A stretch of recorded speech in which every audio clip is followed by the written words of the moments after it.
And joining me now is retired Colonel Miri, a senior fellow at the International Institute for Counterterrorism at Reichman University. Thank you for joining me, Miri.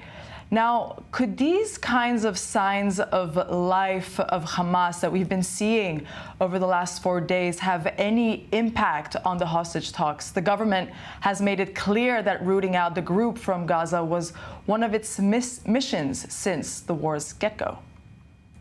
I think that one of the challenges that we have, Emmanuel, is the way that we talk about it. We talk about the hostages separate from the issue of what will happen the day after. We talk separately about the actions that the IDF is taking, both against the different Hamas capabilities that still exist inside the Gaza Strip. Yes, we have completely degraded them, but we have not erased them. So I don't think that the one necessarily denotes the other. What we need to look at is at the whole aspect. For Israel, we need to get back all of the hostages. Hamas will not release all of the hostages. And that's going to be stage one, what Bilal was talking about before. If they're going to be live hostages or dead hostages, we don't even know who's alive. We don't even know who's there. Every once in a while, Hamas says they don't actually know where the hostages are. So Israeli actions continue on the ground. That is pressure on that terrorist organization, on their terror capabilities every day. And that's happening both in the north of the Gaza Strip and in other areas. But at the same time, there's negotiations. It doesn't contradict.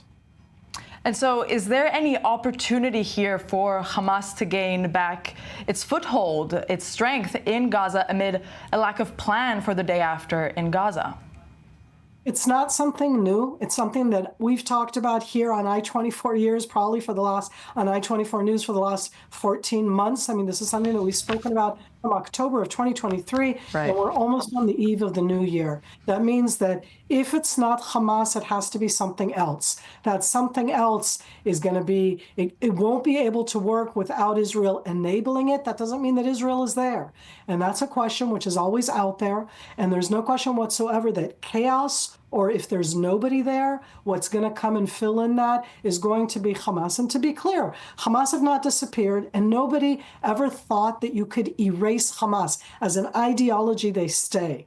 But as time goes on and there's no alternative that's being presented in any way whatsoever, that actually strengthens Hamas at the end of the day, as you said. All right, thank you for that insight. Please stay with me, Miri. And for more, back with our guest, retired Colonel Miri.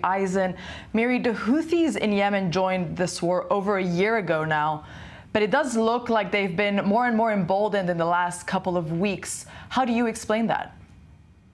One of the things that we've seen is that when everybody else was fighting, I think we noticed it a lot less, because the Houthis actually were the first ones after Hezbollah to join in directly already at the end of October 2023. I keep finding it hard to believe that I'm already at the end of 2024.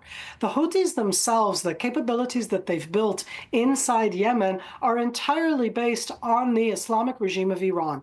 The Islamic regime of Iran gave them both the technology and the capability to build their own different platforms that they fire at Israel, and they also supply them directly. And in this case, I think that the Houthis feel that they're fulfilling what's written on their flag. Emmanuel, I know I can't ask for this right now during the show itself, but I ask all of our viewers, go write Houthi flag in English and bring it up and see what's written on the Houthi flags. I always feel that all you need to do is to read what they wrote on their flag, because they wrote there, death to America, death to Israel, death to all the Jews. And I say it's right. Written on their flag. And that's what they're doing. They're just trying as much as they can to fulfill what they consider to be their place in this Middle Eastern conflict. Right, a pretty clear mission statement right there on their flag. But we also know that the Iranian proxies threatening Israel seem to have mostly weakened over the last year. What do we know about the state of the Houthis themselves? So the Houthis themselves are part of Yemen, and Yemen was declared by the United Nations over a decade ago as one of the worst places on earth for people, for human beings. And in that sense, listening before to the United Nations envoys, I am really filled in awe of anybody who's willing to go to such a horrible place. It's so dangerous being there, not connected to international forces trying to destroy the Houthi capabilities. The Houthis rule only in a portion of Yemen. There's a different government that rules in another portion. That civil war has been going on for a very long time.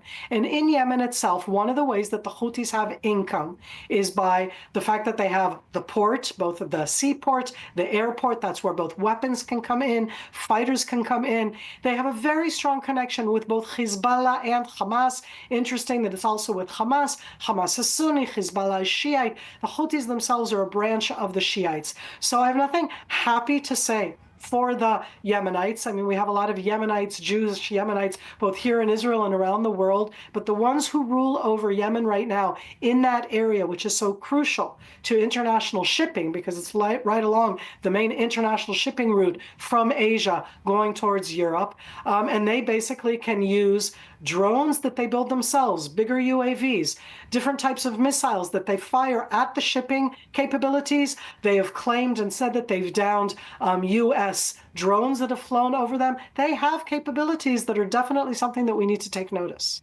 And can we expect these U.S. and U.K. strikes in Yemen to have any impact on the Houthis? We've seen these kinds of operations previously over the last year, and it doesn't seem to have been doing too much to dissuade them.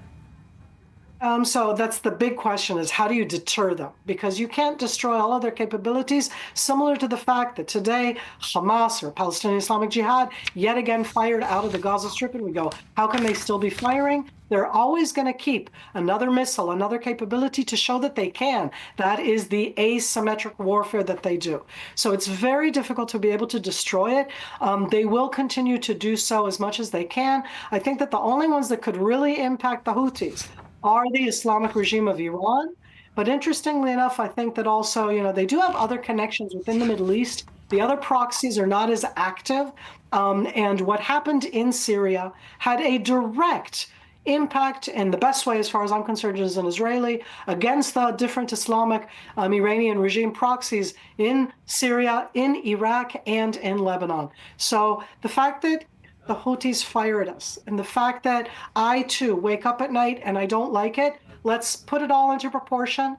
That's the damage in that sense, but it's far away, it's hard to attack, and we need in that sense to build up capabilities, and it should be in an international coalition. This isn't about Israel. We definitely want to see more of the United States, the UK, France. All of those should be participating in these attacks.